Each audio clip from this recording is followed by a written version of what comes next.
Welcome to Our Girl Relationships.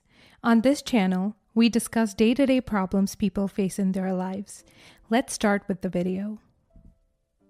I'm a 30-year-old female living with my husband in an apartment complex. I have an older sister with 2 kids, nephew 3 and niece 6. Her husband, kid's stepdad, and I don't get along and disagree on a lot of things. I don't know if the real problem is me or him, but he has resentment towards me.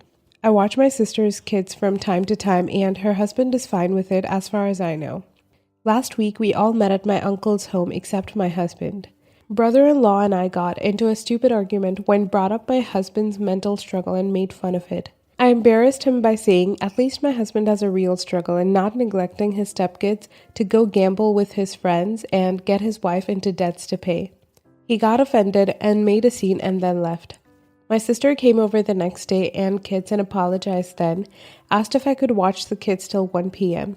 I said absolutely, the kids are innocent in this and my sister is trying to make a living to pay off debts. At 10 a.m., my husband was asleep when the door knocked and I opened and there was a cop standing outside. First, I thought my unhinged mother called the cops, another story, but was shocked when the cops told me that my brother-in-law called them claiming I was having his stepkids stay with me despite him not agreeing. I told him there must have been a misunderstanding because the kid's mother brought them to me to babysit after she asked and I said yes as their aunt. I even called my sister and put her on the speakerphone and she was confused. She told the cop her husband knew and had no problem with her bringing the kids over to me and even gave permission. At this point, I figured brother-in-law was trying to get back at me because of our argument. I was terrified because if my sister didn't confirm what I said, then my brother-in-law could have framed me for God knows what, especially after he claimed that my husband was mentally unstable. The cop took my sister's contact information and told her to come pick up the kids. This was ruled out as a family dispute, but I was shaken up by what happened because I had unpleasant encounters with the authorities, but this cop seemed understanding yet strict. My sister said she got into a fight with her husband for basically calling the cops and lying to them to get back at me and kept apologizing, saying this won't happen again. I was upset. I said I don't care and won't be babysitting the kids for her anymore because, like I said, I have so much on my plate and don't want issues with the authorities. She begged, saying she's struggling with money and cannot afford a babysitter now. She reminded me of how much she supported me in the past, which is true, and I felt bad for not wanting to help her, while she's struggling knowing her husband is the problem. But I suggested her husband to step up since he doesn't want me watching the stepkids, but she says it's complicated. So am I wrong for saying this? Not the a-hole. Of course you can't babysit again. I'm sorry for your sister and the kids, but there's just no way you can be expected to put yourself in that situation again. Fool me once, shame on you. Fool me twice, shame on me. I would never see the children without the sister present. To call the cops on you when you're doing them a favor is just sociopathic. Don't risk it. The cops are not a freaking dog that you can just sick on people because you don't like them. Don't you do it, fellow readers. I know you want to. There are real repercussions to this. What your brother-in-law did was over the line, and you can't put you and yours in a position like that. I'm sorry for your sister, but she can't control her husband's actions. She can't guarantee that this won't happen again, and she's wrong for guilting you about it when it was his actions that caused this. Not the a-hole. You cannot babysit for her ever again. You cannot be alone with her children ever again. Can you imagine what would happen if she would not have been able to answer the phone or come over? You might have been arrested and lost your jobs over it, and CPS might have taken your kids away. Sadly, you need to go no contact with brother-in-law and not be alone with your sister's children again. What if next time you're accused of sexual misconduct? You are now on report with the police for a domestic family dispute concerning children. That can hurt you a lot. Do not let that happen a second time. You can babysit again if and when your sister is divorced and has full custody, but not before. Talk to a lawyer if you can, sue him for slander, and ask if there are other steps you need to take to protect yourself. Not the a-hole. Your comment to your brother-in-law was petty but totally understandable in defense of your husband. Now that you know brother-in-law makes everyone else's life difficult rather than facing his own demons, your contact with him and your sister needs to be carefully planned. You need to protect your own livelihood before that of anyone else first. If you want to still help out babysitting for your sister, you probably want to write up a contract that she and brother-in-law sign starting when they're contracting you for your services. Also, your sister should look into getting out of that marriage ASAP. I wouldn't babysit for them either if I were you. He crossed a line and then some. Your sister shouldn't be upset at you for not wanting to watch them. She should be upset at her husband for making a bogus call to the cops. Although I'm concerned that your sister is in an abusive relationship. It's complicated. What? So either he refuses to watch the kids or there's a reason he isn't allowed to. I'm guessing he refuses. Either way, combine that with the fact that he mocks someone's mental illness and he is gambling them into the poorhouse, and now this. I would ask the sister what she's getting out of the marriage that keeps her in it. He's obviously a monster. If she leaves him, she won't have his debt. Original poster can watch the kids again, and those children will be safe from a clearly toxic person. Toxic doesn't seem like a strong enough word, honestly. Dangerous, I would say. Next story. My husband, 31 male, and I have been married for a few months. It was a long-distance relationship, and he met my parents' family a handful of times. Usually when my family visits, I cook their favorite meals for them, and my husband doesn't like any of those meals and always complains about not finding something to eat despite me offering to include his favorite meals. He'd usually sit with them at the table out of politeness, but only eats appetizers and salads and nothing else. My family noticed and asked about it, and he said he doesn't like what was on the menu. He also complains that I keep leftovers for days later, and I don't cook till leftovers are consumed by me, of course, while he eats fast food. My family planned to visit today. I prepared their favorite meals and all, but they called me in the morning and apologized for not being able to come due to family issues, which is fine. Everything cooked was placed in the fridge. I told my husband and he wasn't thrilled and said, "Great, now who's going to eat all that unwanted food?" He asked me when I'm going to cook and I said till the fridge is empty and there are no leftovers. He made a face and blurted he won't eat fast food for the next few days as well. Later, I saw him taking the trash out, which was earlier than usual, but I didn't give it much attention till I went to grab milk from the fridge and saw all the containers that had meals I'd cooked earlier empty completely, except for one. I immediately confronted him, and he said the food smelled funny, and there was one container that smelled kind of fine, so he left it alone and threw everything else away. I blew up on him, calling him nuts and unreasonable to throw away edible food and let it go to waste just because he wanted me to cook fresh meals that he likes. He argued that I shouldn't be cooking my family their favorite food every time and should just have them eat what we usually eat, and said he was so tired of eating fast food till I'm ready to cook again. I told him I wouldn't be cooking again after this stunt and that he needed to deal with it after throwing away money and energy I spent on the food he threw away. He said I can't blame him because my family chose to not come and that they were the ones who wasted my effort. I refused to argue further after I said he could have told me so I could send the food to my family instead of throwing it away. He apologized, but only for not asking me first, but he still says I went overboard by saying I won't cook for him again. He just left to meet his friends to vent, and I'm still upset over what we both just said to each other during the fight.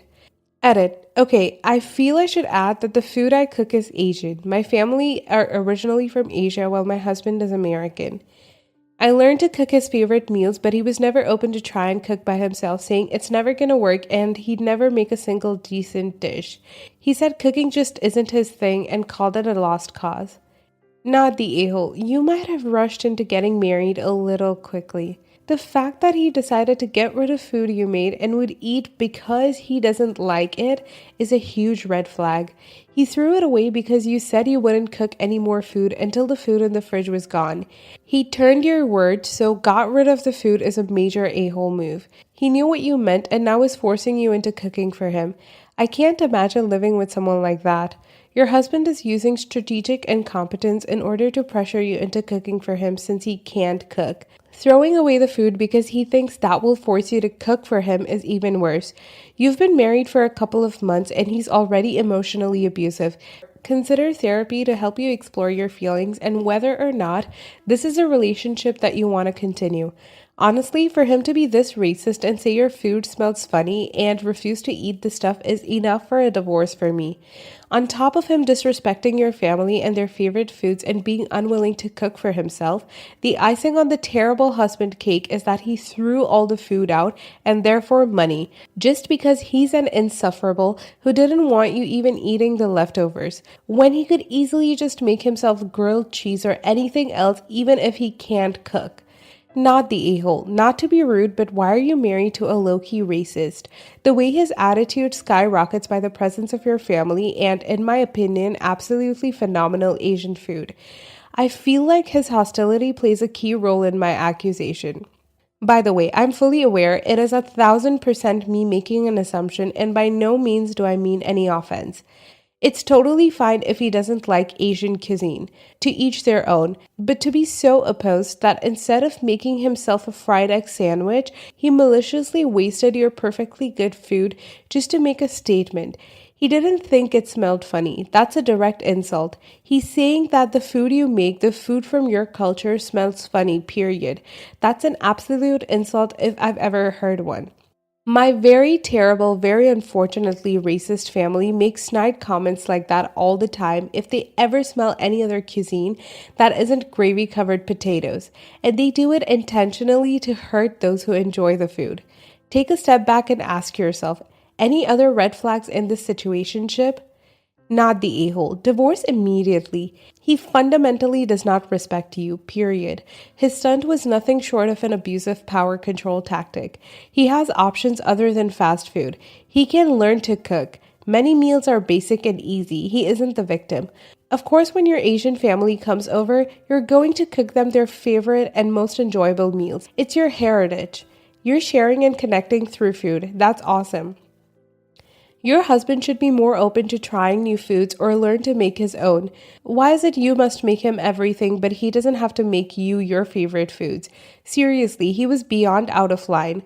This is not about the food itself, and it's absolutely going to get worse. Next story. I, 23 male, have been dating my girlfriend Jane, 21 female, for nearly a year. We go to separate colleges about 40 minutes away from one another, but we see each other multiple times a week. I've noticed that she always prefers to come to my apartment in a small town rather than me visiting her at her apartment. When we talk about family, she's always very reserved and just tells me she's not that close with hers. As far as friends go, I've met a great deal of her high school and college friends that all seem average. Now, she's always presented herself as a broke college student and will actively say that fact whenever money comes up and laughs it off. However, I've noticed over the months that despite saying that, she refuses to eat fast food. She likes going on impromptu mini vacations, which by her standard are just staying within the country but are by no means cheap. She drives a car worth $70,000. Last night, we met up with a few of her childhood friends to shoot pool.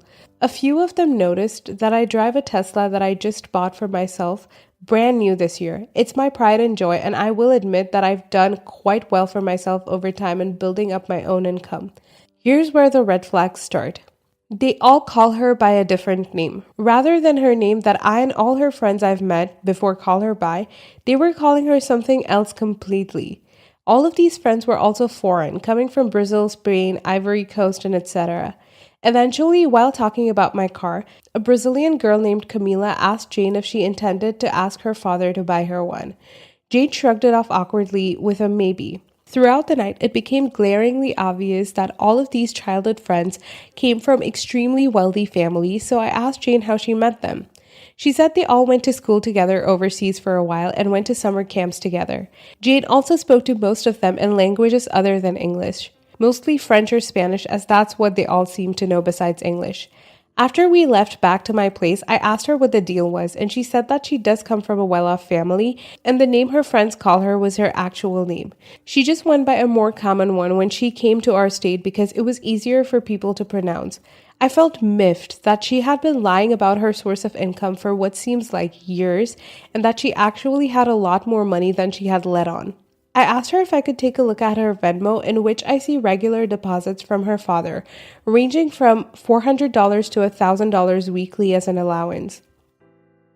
I called her a trust fund baby and told her that she's a liar for pretending that she doesn't actually have money when she clearly does, and that she's masquerading around lower classes and likes looking at how we all live. She got extremely upset with me and left and is still refusing to speak to me. Am I the a-hole? Sorry, you're the a-hole. A lot of rich people avoid talking about their wealth because it becomes a thing and people insult them with names like trust fund baby. She had been lying about her source of income for what seems like years. This is designed to manipulate. Your saying seems like years, but you've been dating her for less than a year. I asked her if I could take a look at her Venmo. At this point, you should have been told to F off. Major privacy violation. Even with her permission, it was very rude. The whole reason people with money avoid talking about it is to avoid it being made a big deal of by people like you, and avoiding people who are only there for money. Hard, you're the a-hole. Her money is none of your business. If you were married, fine, she should say something. But dating less than a year? Nope. Masquerading around lower classes and seeing how we live? Are you serious? Dude, you're the red flag, double life here. On what planet can a lower class 23-year-old college student afford a brand new Tesla? Maybe this story is fake. Maybe you're just oblivious to what the lower classes means, but either way, you're the a-hole. Maybe she should have told you, though I can see her not wanting to be judged or used for her family's wealth. You call her trust fund baby and accuse her of just wanting to see how lower classes live when you drive a Tesla at 23. You aren't lower class, dude. Get off your high horse. Was ridiculous.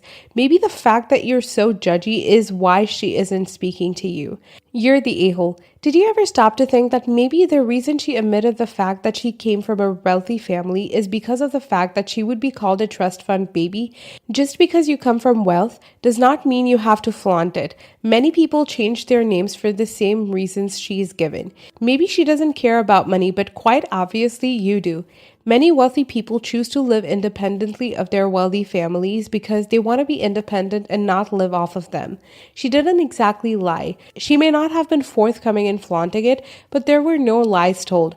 Are you mad because your girlfriend doesn't flaunt her parents' money? Because that's what it looks like to me. Your girlfriend does not need to tell you about her financial situation, let alone her parents. Your girlfriend has had a life way before she met you. You said she's living a double life, but I don't see that. From what you wrote, I would say that Jane is a humble individual that doesn't flaunt her parents' money. If she has refused to pay for things like outings or has asked you to cover one of her expenses and says it because she's broke, that is completely different, but you didn't seem to mention that at all. All the you're the a-holes are weird. She lied to you and you have every right to be upset about that. Since when is someone who pretends to be someone else to their significant other not in the wrong? I would probably go with everyone sucks here just for the last paragraph though. The problem was her lying to you, not really the simple fact that she has money. And you don't have much business throwing that in her face the way you did. Still, you're totally justified to feel lied to when it turns out your girlfriend of almost a year has been misleading you the whole time. Different story if she's always told you that she didn't want to talk about it and changed the subject. But it sounds like she went to some lengths to hide it and deceive you, which is definitely a kind of betrayal.